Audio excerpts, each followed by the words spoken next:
Imagine, imagine you're hiding in a club bathroom. Okay, starting off intense. Right. So you're in this bathroom, and you look up at the mirrored ceiling, and you see your partner hooking up with a total stranger. Oh, wow. That's a nightmare scenario. Completely. I mean, rationally, you should kick the door down, right? You Yeah. should scream, or you should run away crying. That's the normal response. Yeah, fight or flight, definitely. Exactly. So why, in the story we're unpacking today, does the protagonist decide to silently watch and then ultimately experience one of the most intense, electrifying moments of her entire life? It completely defies logic, doesn't it? It really does. So today we are stepping into the dark, kind of messy labyrinth of human desire. We're doing a deep dive into a stack of source material today. Specifically, we're looking at excerpts from a collection called After Midnight, True Lesbian Erotic Confessions. And this was edited by Chelsea James, right? Yes. Edited by Chelsea James. But, we aren't here just to read you steamy stories. We're actually using these incredibly intimate confessions as a sort of psychological skeleton key. I love that framing. A skeleton key. Yeah, to unlock the mechanics of human fantasy. Yeah, Because what's going on under the hood here is just fascinating. it really is.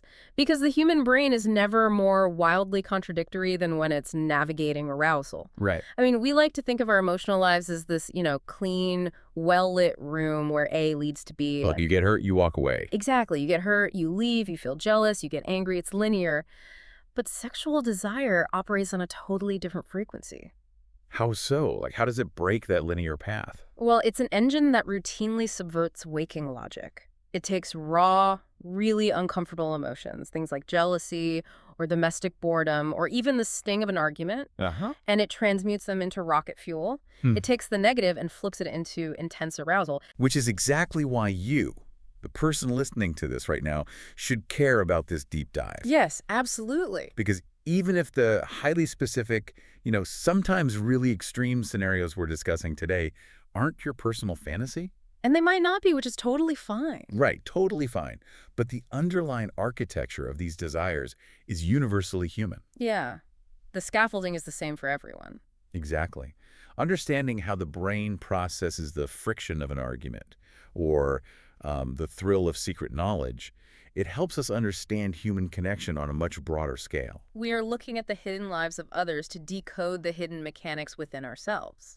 I love that. And what's fascinating here is that fantasy is rarely just about sex. Right. It's almost always a negotiation of power. Yeah. It's about how we manage vulnerability, how we construct boundaries to keep ourselves safe, and then, crucially, how we engineer the collapse of those boundaries when we actually want to connect. Okay, so let's unpack this. Let's start with one of the most fundamental human fantasies, which is also, one of the oldest psychological puzzles. Voyeurism. Voyeurism. The act of watching and being watched. It's a classic. It is. Oh, hi. But the sources we have today take this classic dynamic and completely detonate the traditional power structures. It'd really flip it on its head. Yeah.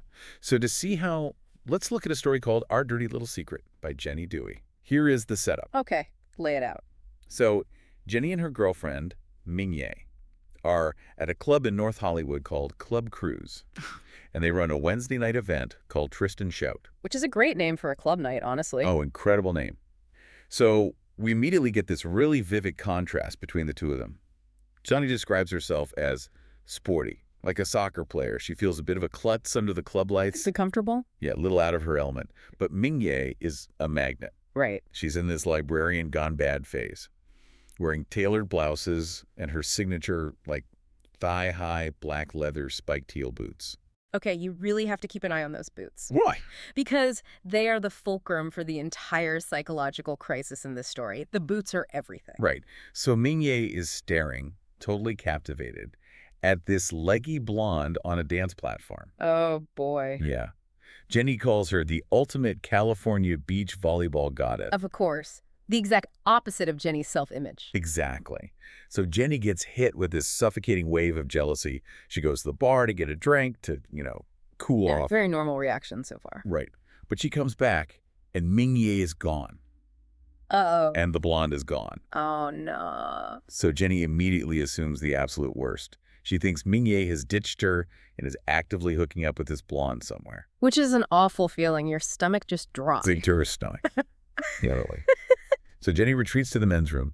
They secretly use it on Wednesdays to avoid the lines for the women's room. Clever, but also risky. Yeah, but she's just expecting to find some quiet, right, to gather herself. But instead, she hears a groan. She looks under a stall door. And she sees impossibly high heels and a pair of familiar black thigh-high spiked boots. So her deepest insecurity instantly materialized right in front of her. Yes. She is confronted with what she believes is like definitive visual proof of betrayal. And the club's geography makes it so much worse. The ceiling in this men's room is mirrored. Of course it is. Of course. So Jenny can look up and see the blonde woman in the reflection. She believes, with 100% certainty, that her partner is in that stall betraying her. That is just gut-wrenching. But instead of initiating a conflict, Jenny tiptoes into the adjacent stall. Like she doesn't confront them. No, she presses her ear to the metal partition. Oh my God. She looks up at the mirror, and amidst this absolute hurricane of anger and betrayal, she gets incredibly turned on. Right. She starts masturbating to the reflection.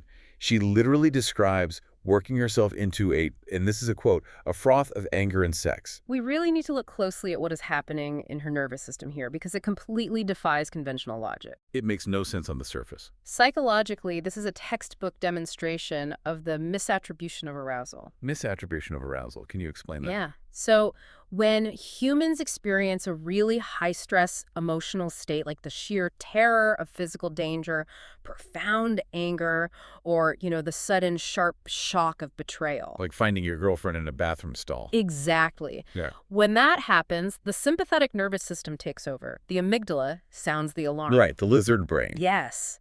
Your body is just flooded with adrenaline and cortisol. Your heart rate spikes, your blood vessels dilate, your breathing becomes rapid and shallow, and your sensory perception becomes hyperacute. Okay, wait, I'm confused. If the amygdala is sounding an alarm for a threat, like the dissolution of a relationship, shouldn't that trigger a fight or flight response? It should. Doesn't profound emotional pain usually shut down the libido completely? Like you don't want to have sex when you're crying? Usually, yes, if the brain categorizes the event purely as trauma. But the physiological state of panic is virtually identical to the physiological state of intense sexual arousal. Really? Identical? They share the exact same autonomic pathways. The heart racing, the breathing, the dilated pupils. It's the same physical reaction. Wow. So if there is a sexual stimulus present during that panic... Like the visual of the sexual act in the mirrored ceiling. Exactly. The brain can become confused. It experiences this massive surge of raw, undirected nervous system energy. And because of the context, it shifts gears. It just flips a switch. Yes. It takes the adrenaline meant for fleeing a predator and reroutes it into sexual excitation.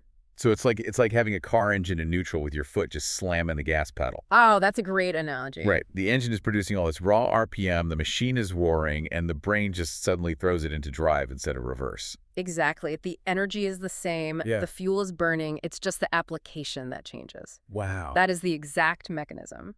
Jenny's brain hijacked her own heartbreak. Hijacked her heartbreak. That is wild. She uses the anger to fuel the physical release, hoping the visual will push her over the edge so she can climax and just, escape the situation. And she does. She hits this really harsh, intense climax. Mm. And then we get the twist. The twist. Yes. So she's catching her breath. She looks up at the reflection again, and she sees another pair of eyes looking back at her from the far side of the bathroom. Oh, my God. It's Mingye.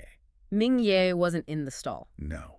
She's hunched over in a completely different stall, smiling. Oh, wow. It wasn't Mingye with the blonde. It was a stranger wearing similar boots. Yeah. Mingye was doing the exact same thing Jenny was doing. Hiding in a stall. Hiding, watching the strangers in the mirror, and getting off on it. Which completely shatters the fundamental premise of voyeurism. How so? Because the psychological safety of being a voyeur relies entirely on maintaining a strict boundary, a boundary between the observer and the observed. Right. You're just watching. You aren't involved. Exactly. You are a ghost. You get to consume the eroticism without assuming any of the vulnerability required to actually participate. Yeah, you're safe in the dark. But the moment Jenny makes eye contact with Mingye in the mirror, that safe, asymmetrical distance collapses. It's gone. She is no longer the invisible, aggrieved observer.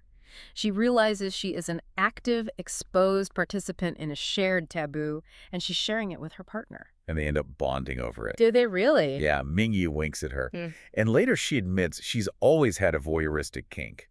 It becomes this incredible moment of connection for them. That is fascinating. So the collapse of the boundary actually brought them closer. Exactly. Mm. But the sources don't just show the bonding side of this dynamic. Oh. Yeah, in our second story, My Helpful Secretary by Veronica Jones, voyeurism is actively weaponized against the observer.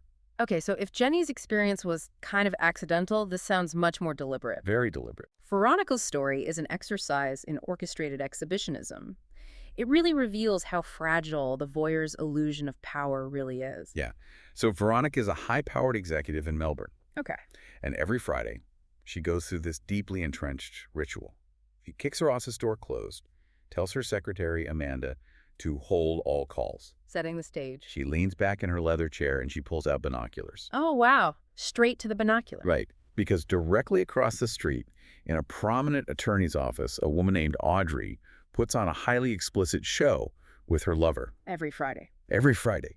You know, notice the predictability there. The brain craves novelty, absolutely, but it also loves a reliable dopamine loop. Like a scheduled release. Exactly. Veronica has essentially scheduled her arousal. It's a guaranteed hit. And the source text gets into the meticulous details of this scheduled show. Audrey's lover strips her down to a black bra, a half slip, and stockings. Very cinematic. Very. They move to the desk by the window. The lover is like inching the slip up, using a letter opener to inspect Audrey's flimsy G-string. A letter opener. Okay, yeah, incredibly theatrical. Right. And Veronica is sitting in her executive office, totally absorbed, masturbating through her clothing. She feels like a god. I bet she does. She is in the high tower, right? Yeah. The powerful executive stealing this intimate moment from these unsuspecting women across the glass. Mm-hmm. She believes she holds 100% of the power. Because she believes she holds all the information. Yeah. That's the core of it. The power of the voyeur is rooted in asymmetrical knowledge. Asymmetrical knowledge. Okay. Yeah, it's the idea of, I know I am watching you, but you do not know you are being watched. Right. That's where the thrill comes from. Exactly. It's a power trip. But then the illusion shatters. Right in the middle of her fantasy, in her own supposedly locked office, someone touches her. In the locked office? Yes. Hands are pulling at her clothes. A mouth is on her. Veronica is shocked into reality. She shoves the person away. Who is it? And it's Amanda, her secretary. Oh my God. The one holding the calls. The one holding the calls. And Amanda calmly reveals that Audrey, the woman in the window across the street, is her flatmate. You're kidding. No. Amanda orchestrated the entire Friday ritual specifically to arouse Veronica. She knew Veronica was watching, and she did it so she could catch her boss in a state of high arousal and vulnerability and make her move. That completely upends the predator-prey dynamic. Totally flicks it. Amanda used Veronica's voyeuristic tendencies as a psychological trap. A trap, yeah. She allowed Veronica to feel powerful. She let her feel like she was the unseen eye taking what she wanted. When really she was the bait. In reality, Veronica was the target the entire time. Amanda weaponized the physical distance between the buildings, turning Veronica's isolated, safe office into a stage where Veronica was actually the one being manipulated. I'm trying to think of how that actually feels in the moment. It has to be incredibly disorienting. It's almost like, okay, imagine you buy a ticket to a magic show, right? Okay. You sit in the dark theater. You are the passive consumer of the illusion happening on the brightly lit stage. You are safe in the dark. Right, you're just the audience. But then the spotlight suddenly snaps onto your specific seat. Yeah. And the magician reveals that your reactions were actually the main event. They're being broadcast to a hidden camera the whole time. Ah, that's brilliant. Yes. You were never the audience. You were the prop. The fourth wall just completely breaks. Yeah. Because the thrill of voyeurism is theoretically about the visual stimulation of the act. You know, seeing the bodies, seeing the taboo. That's what you think it is anyway. Exactly. But beneath that, the subconscious engine driving the arousal is often the latent risk of being caught. The risk, not just the sight. Right. It's the tension of the boundary holding. Will it break? Won't it break? In Yeah. both of these narratives, the physical climax only occurs when that boundary shatters. Oh, wow. Yeah. When Jenny's eyes meet Mingye's in the mirror. And when Amanda breaks the seal of the office door, the boundary collapses, and that's the real trigger. Okay, but does voyeurism fundamentally require a physical object to watch, though? Like binoculars or mirrored ceilings or an actual window? Not necessarily. Because our third source in this section, Pages for You by Quanah Goodman, introduces a completely internal landscape. Ah, Yes. Twana engages in what feels like psychic voyeurism. This is such a cool concept. This brings us to the idea of theory of mind within sexual fantasy. Theory of mind. Yeah.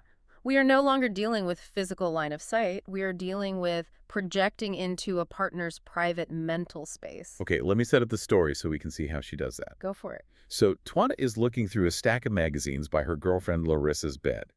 Now, Larissa is a fascinating, really rigid character. Very controlled. Very. She has strict feminist sensibilities. She claims to absolutely abhor straight porn.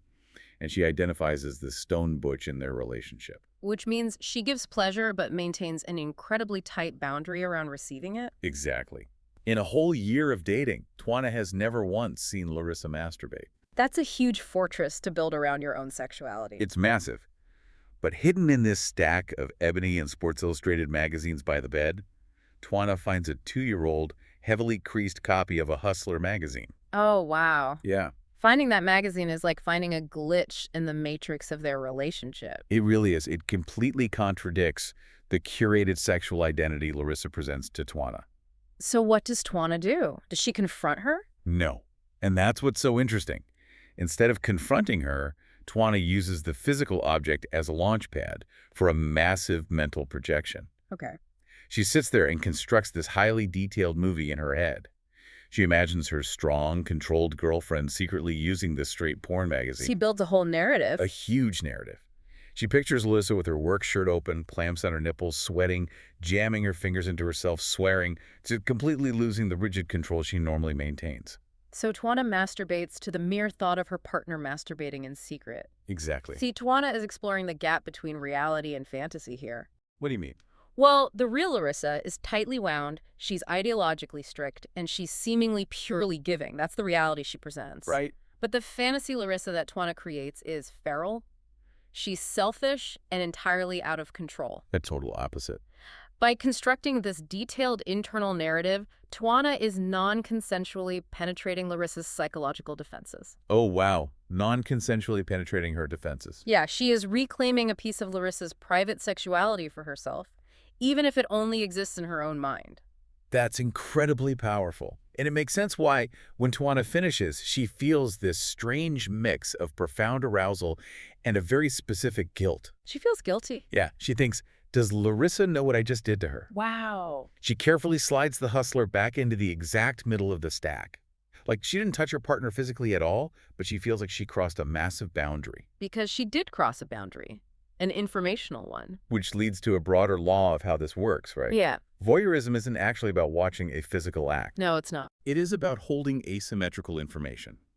Yes, exactly. Twana possesses a secret version of Larissa that Larissa doesn't even know she has. The power is completely in the secret. Exactly. And when the information imbalance corrects itself, like the mirror in the club or the secretary revealing the trapple, that's when the theoretical fantasy slams into vulnerable reality. Okay, so if voyeurism relies on physical or informational distance, what happens to the human brain when we strip that distance away entirely? Oh, it gets intense. Right. What happens when you take two people who already know everything about each other and you deliberately collapse the walls between them? We are moving into a completely different neurological neighborhood now. Yeah, we're moving out of the shadows of North Hollywood clubs and into the blinding friction of close proximity. We are moving from the thrill of the unseen observer to the high-stakes risk of the known participant. The stakes are so much higher. Much higher. It requires crossing the Rubicon of an established relationship dynamic. Let's look at a story called A Fucking Good Time by Mary Devereaux. The setting here is the total opposite of a dark club. We are on a sun-drenched hotel balcony in broad daylight. Very exposed. Very. Mary and her best friend Julie are on vacation. They've been drinking after a day at the beach. And Julie abruptly shifts the dynamic. How so? She starts aggressively drilling Mary, who, by the way, was previously married to a man, pushing to know if Mary has ever fantasized about women. Okay, so Julie's applying deliberate escalating pressure here. Yeah. She is testing the structural integrity of their friendship's boundaries. And she is relentless. She says, and I quote, "Never, you're lying, never fantasized about a woman going down on you." Wow, just putting it right out there. Right out there. And Mary, fueled by the alcohol lowering her inhibitions, finally confesses a secret she's harbored for years. Which is? She admits she's always been attracted to Julie. Oh my God, to her best friend. Yeah. She tells her she's been wondering what it would be like to be naked in front of her. Confessing a sexual attraction to a platonic best friend is honestly one of the most psychologically dangerous things a person can do. It really is. It's terrifying. Because it forces a crisis. It either destroys the existing dynamic completely or it mutates it into something entirely new. There is no going back to just being friends on a balcony after that. The genie is out of the bottle. Exactly. So I would expect like a long, awkward conversation about what this means for their friendship. Sure, processing it. But Julie's reaction is instantaneous. There is zero hesitation. What does she do? Julie stands up, pulls Mary out of her chair, and strips Mary's bikini off right there on the balcony. On the balcony? Where anyone on the beach could potentially see them.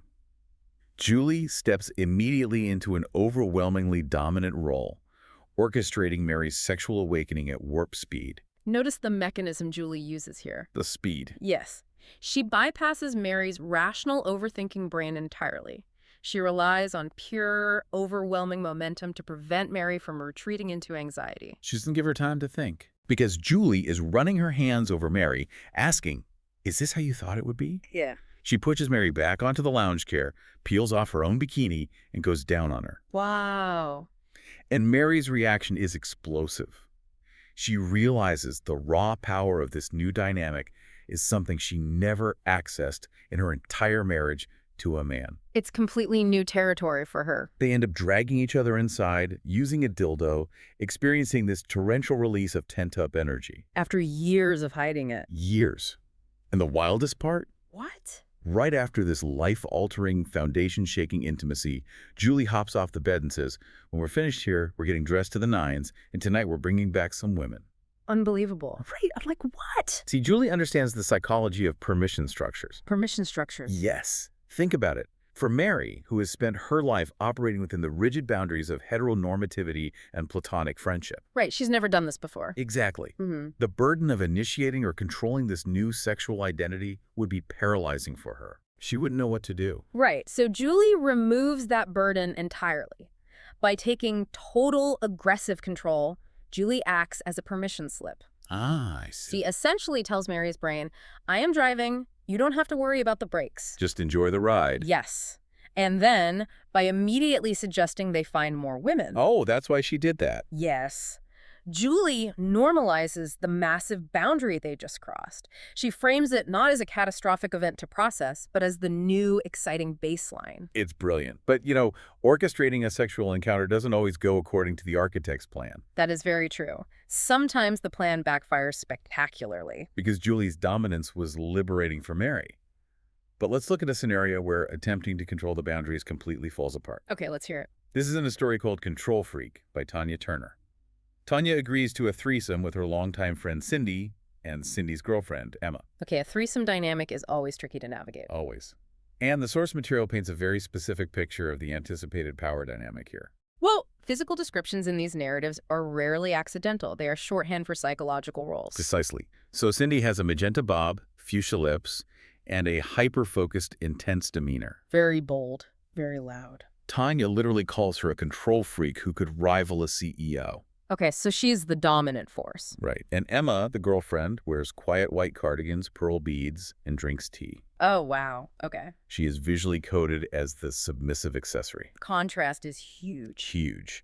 And Cindy sets the rules for this threesome before Tanya even arrives. Of course she does. The CEO needs an agenda. She tells Tanya, "Emma wants to watch me with another girl, Yeah. but I don't want you two having sex." Ah, okay. Cindy intends to be the absolute center of attention, micromanaging the event. Cindy is treating the threesome like a complex logistics problem. She is attempting to architect sexual liberation through rigid artificial constraints. That's a good way to put it. So Tanya buys a baby blue and black lace slip, arrives at the candlelit apartment, and Cindy immediately pins her to the door. Taking charge from second one. Taking complete charge. Cindy places herself physically between Tanya and Emma on the couch. At one point, Tanya's hand trails from Cindy's thigh over to Emma's, and Cindy snaps, "You can only touch me, remember." Enforcing the rules. So Tanya complies. She focuses entirely on Cindy, bringing her to climax. Okay. Then they move to the floor, and Tanya expects Cindy to be the one to reciprocate. That would be the logical next step in Cindy's plan. Right. But Cindy delegates. She orders Emma to put a finger in Tanya's ass. Oh. Yeah, This is the critical failure point in Cindy's management strategy. because she invited the wild card in. Yes. She believes that by issuing the command, she retains control over the action. She vastly underestimates the quiet variable in the room. The quiet variable being Emma in the pearl cardigan. Exactly. Because I am genuinely struggling to understand Cindy's reaction to what happens next. What does Emma do? Emma leans down, licks Tanya, eases a finger inside, and then Emma completely hijacks the narrative. She ignores the rules. Completely. Without waiting for Cindy's permission, Emma starts working Tanya's pussy with incredible, deliberate skill. Oh, wow. Tanya is blown away, describing Emma as a careful, economical lover. Emma ends up fucking Tanya with 4 fingers and her thumb, Oh, goodness. wringing out every drop of Tanya's resistance, pushing her to this explosive, comet-like climax. And what is Cindy doing during all this? That's the thing. The whole time, Cindy is just sitting on the floor, grinning. Just grinning. Grinning. Doesn't that contradict her entire control freak personality? Why isn't she furious that Emma broke the rules? It seems contradictory, absolutely. But it actually reveals the difference between macro control and micro surrender. Macro control and micro surrender. Okay, unpack that. Cindy needs to control the container of the experience. The container. Yes. The location, the guest list, the initiation. Setting the rules. That satisfies her CEO-like need for dominance. She built the sandbox. Yeah. But once the event is in motion, sitting back and watching her submissive partner unexpectedly dominate someone else is a profound thrill. So the rules were just a setup.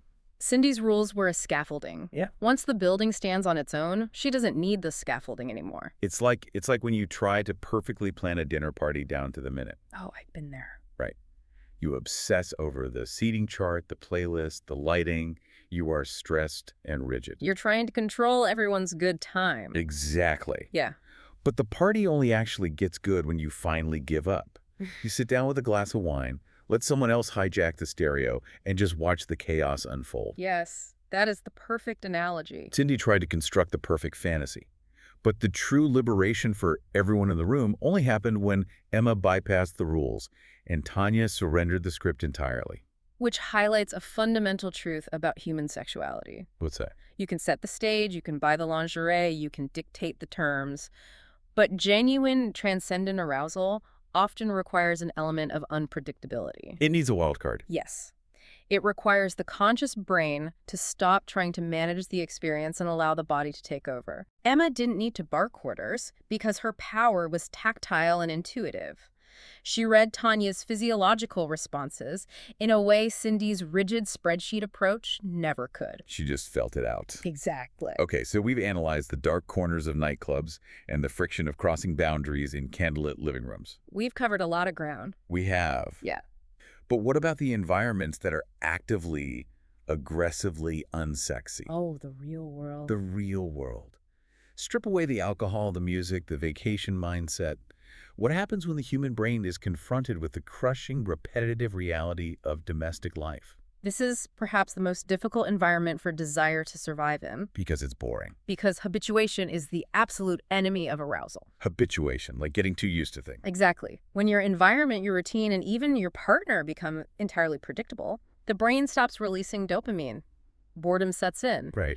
Navigating that requires a profound level of psychological hacking. Well, let's look at how these women hack it. How they turn the absolute dread of household chores or the emotional fallout of an argument into an engine for their sex lives. Let's do it. Our first source in Section 3 is a story called Now It's My Turn by Ain Nietzschele. Okay. Ain is a self-proclaimed procrastinator, and her girlfriend, who is a Libra obsessed with equality, leaves for the afternoon, but demands Ain deep clean their apartment. Oh, the dreaded chore list. It's the worst. Ain is stuck on the couch playing the 5 more minutes game, totally paralyzed by the mundane dread of the task. The pressure of obligation mixed with the lack of immediate reward creates a massive block in the brain's executive function. It is a libido desert. Libido desert, I love that. But Ain remembers a story from a Betty Dodson book about a housewife who would clean, pause to use a vibrator for 5 minutes, and then go back to cleaning. Oh, Oh, interesting. So Ain decides to gamify her chores, Mm-hmm. but she imposes a very specific, strict set of rules on herself. What are the rules? Rule 1, she must stay upright, no lying down. Rule 2, she cannot stop cleaning for any significant amount of time. Rule 3, she can get off any way she wants while moving. And Rule 4, the window blinds must remain open. The window blinds, wow. Let's examine the neurochemistry of what she's doing here. Yes, please. Why these rules? By imposing these artificial, almost absurd constraints, she is manufacturing what we call dopamine reward prediction errors. Dopamine reward prediction errors. Yes. Normally, cleaning the kitchen offers a very low delayed dopamine reward. Your brain says, I'll get a tiny bit of satisfaction in an hour when the sink is empty. Which is why we procrastinate. Exactly. But by introducing a sexual stimulus that is heavily restricted by rules, she forces her brain to solve a puzzle. The puzzle of how to get off while cleaning. Right. How do I achieve climax without breaking the rules? This turns a dreaded obligation into an erotic scavenger hunt. An erotic scavenger hunt. It floods the brain with dopamine and adrenaline. And the environment literally becomes a playground for her. She's scrubbing pans at the sink, and she realizes the fake drawer handle presses perfectly against her clit. Resourceful. So she uses the leverage to get off while washing dishes. Then she retrieves a lavender dildo from her closet, slips it into her underwear so she feels the fullness while doing lunges to clean the bathroom. Wow, she's really committing to the bit. The constraints force incredible creativity. For the final bath vacuuming the study, she needs her hands free. Right, can't hold a vibrator in a vacuum. So she drops an egg-shaped vibrator into her panties, turns the vacuum on, and cranks the vibrator remote up to high. There is also a physiological baseline at play here, What do you mean? Physical exertion. Scrubbing, lunging, pushing a heavy vacuum, all of that elevates the heart rate and pumps blood throughout the body. Oh, like working out. Yes. She's creating a baseline of physical arousal. So when she introduces the vibrator, her nervous system doesn't have to start from zero. Oh, it's already revved up. Exactly. It takes the cardiovascular momentum of the chores and channels it directly into the sexual climax. That makes so much sense. She drops the vacuum, straddles an office chair, and constructs this wild mental fantasy of being a golden boy hunk fucking her girlfriend. She's doing it all. And she comes so hard she sees black spots. The rushing sound in her ears is literally just the vacuum cleaner still running on the floor. Yeah, that is hilarious. It's hilarious, but it proves that soul sexuality isn't just about physical stimulation. It is an act of sheer stubborn creativity against the mundane. It really is. But wait, is this gamification really a universal strategy? Mm. Or is it just a symptom of a highly distractible brain? Like, is she just using sex to treat her own executive dysfunction? It can absolutely be both. Yeah. Providing a high dopamine stimulus to overcome task paralysis is a classic coping mechanism for distractible brains. ADHD hacks. Pretty much. Yeah. But the broader application is that the brain requires friction to spark desire. In a long-term domestic setting where everything is safe and predictable, you have to manufacture that friction. Arain manufactured it through artificial rules. Which brings us to our final source, where the friction isn't manufactured by rules, but by genuine, painful, emotional conflict. Oh, the fight. The fight. In Melt My Heart by Leela Brooks, we see how the brain processes anger. Anger is a potent fuel. It is. Yeah. Leela is furious. It is her anniversary right before Valentine's Day, and her girlfriend Gina has gone on a business trip to L.A., leaving Leela alone. Oh, that's rough timing. Terrible timing. Leela yelled at Gina as she walked out the door. Now, Leela is alone in the apartment, aggressively baking chocolate hearts and a pink frosted cake. Just simmering in her resentment. Literally simmering. You know, baking is a highly sensory, tactile process. Yeah, kneading, mixing, smelling the sugar. Exactly. She is taking the jagged, chaotic energy of feeling abandoned and pouring it into a highly structured physical activity. Right. But underneath, the amygdala is highly active. She feels threatened by the neglect. So she is putting icing on the cake when she hears a key in the door. She turns around holding a knife. A very dramatic image. Very. Gina walks in, having skipped her flight. She's wearing a ravishing red dress, holding roses, and yells, "Happy Valentine's Day." She came back. She came back. Yeah. And Gina expects Leela to melt into her arms. But Leela stops herself. Even though she's happy. Even though she is secretly thrilled, she holds on to the anger. She interrogates Gina. Her voice gets louder. And crucially, Leela notes that the angrier she acts, the more turned on she gets. Ah, there it is. She tells Gina to get in the bedroom and strip down. Let's look at the anatomical structure of the brain to understand why this works. Let's do it. So the amygdala, which processes threats, fear, and anger, it sits in the limbic system right next to the regions that process sexual arousal. Let's do it. They literally share neural real estate. When Leela refuses to instantly forgive Gina, she sustains the activation of the amygdala. Keeping the fire burning. Yes. She realizes that extinguishing the anger would also extinguish the intense energy in the room.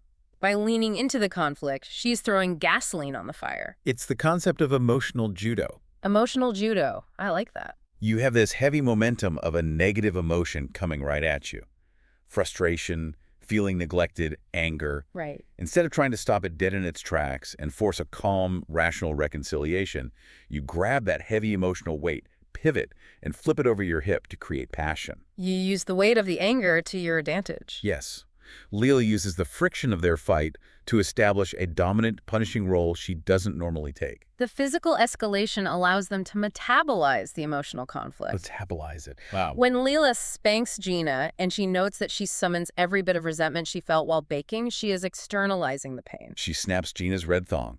She delivers the spanking. Mm-hmm. And then she grabs a dildo, sliding it inside Gina. Shifting gears. And the dynamic instantly shifts from punishment to celebration. Leela says her anger just completely melts away, replaced by pure need. The anger was just the bridge to get them there. They end up in this massive, shuddering climax. It's an incredible reunion. It sounds incredibly cathartic. But it makes me wonder, does a long-term relationship require conflict to survive? Do we have to pick fights or invent elaborate chore games just to keep the brain interested? That's the big question, isn't it? The human brain does not strictly require conflict, but it absolutely requires novelty. Novelty. Yes, habituation dulls the sensory receptors. When a partner becomes as familiar as a piece of furniture, the brain stops seeking them out as a source of dopamine. Right? You just get used to them. What Ayn and Leela did, in vastly different ways, was introduce novelty into a highly habituated environment. Ayn changed the physical context of how her body moved through her own living room. Exactly. And Leela changed the emotional temperature of a standard reunion. They proved that you don't need a new partner to experience a new thrill. You just need to alter the context. Which is an incredibly empowering realization. It really is. You don't have to seek out a mirrored ceiling in North Hollywood to find that spark. Not at all. Sometimes you just need a vacuum cleaner, an egg vibrator, and a deadline. Or a batch of chocolate hearts and the willingness to let your anger run its course. Exactly. Desire isn't something that just happens to you. It is a mechanism you can learn to pilot, even in the most mundane circumstances. So let's take a breath and synthesize the incredible journey we've just been on today. It's been a ride. We started in the sensory overload of a club, looking at how the misattribution of arousal turns the terror of betrayal into pure electricity. And we explored the paradox of voyeurism. Right. How the desire to remain a safe, unseen observer is often just a subconscious waiting game, waiting for the thrill of being caught. Whether by a partner's knowing wink in a mirror or a secretary's orchestrated trap. We moved on to sun-drenched balconies to see how aggressively collapsing the boundaries of a friendship can serve as a permission slip. A permission slip to explore hidden identities. And we watched a meticulously planned threesome get completely hijacked by the quietest person in the room. Proving that the illusion of control is often just the scaffolding we use, right? We use it until we are brave enough to actually surrender. Exactly. And finally, we ended up in the least glamorous places imaginable, a messy apartment on chore day, and a kitchen filled with the fumes of an anniversary argument. To prove that human desire is an endlessly adaptable engine. It can use boredom as fuel just as effectively as it can use anger. If there is a single unifying psychological law to pull from the world of after midnight. It is that fantasy is the ultimate survival tool. Yes. It is the mechanism by which we bridge the gap between our rigid, everyday reality and the chaotic, unexpressed needs of the nervous system. The murkiness of human sexuality isn't a flaw in our logic. Yeah. The contradictions wanting to surrender while maintaining control, finding arousal and anger, seeking connection through secret observation, that is where the brain does its most profound work. So I want to leave you, our listener, with a final lingering thought. Something to chew on. A little something to carry with you as you transition out of this deep dive and back into the clean, well-lit rooms of your daily routine. Sometime soon, you are going to find yourself in a deeply mundane situation. We all do. You might be riding the subway or sitting in a dull office meeting or simply watching someone stand at the sink doing the dishes. As you look at the incredibly normal, placid faces of the people right in front of you, ask yourself, What are they thinking? what secret, wild, boundary-breaking narratives are playing out in their minds at that exact moment? It's a great question. Because if these confessions have taught us anything, it's that the person quietly sipping tea next to you might just be holding the most fascinating secrets in the room.